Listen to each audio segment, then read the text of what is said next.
l'Italia delle piccole imprese. Non spegnete questa luce.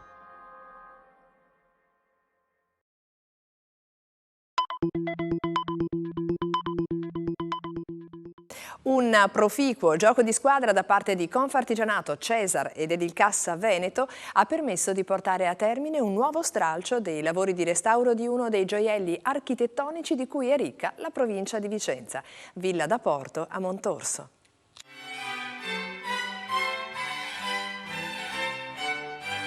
A Montorso Vicentino, ai piedi del Colle della Fratta, si erge la villa che fu già dei Conti da Porto, una delle più grandiose che essi costruirono in diversi luoghi della provincia tra il 500 e il 700.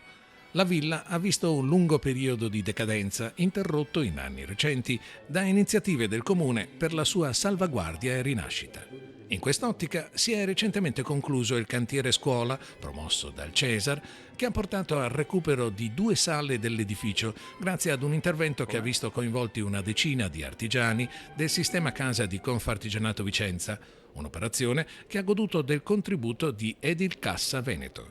Per Confartigianato, come sottolineato dal vicepresidente Gianluca Cavion, la possibilità di testimoniare ulteriormente con ciò quanto gli artigiani siano legati al proprio territorio. L'architetto Anna Maria Valdo, direttore dei lavori. In questa occasione è stato realizzato il primo stralcio di un progetto di restauro di 4 stanze della villa. Da un progetto ampio che prende il restauro di pareti, pavimenti, impianti e serramenti, sono state stralciate 2 stanze e sono state restaurate le pareti.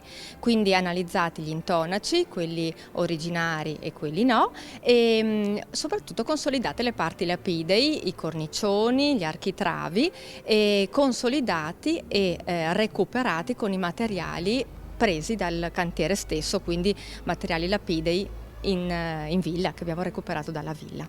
Un intervento che consente di ampliare ulteriormente le possibilità di utilizzo dell'edificio, obiettivo da tempo perseguito dalla locale amministrazione.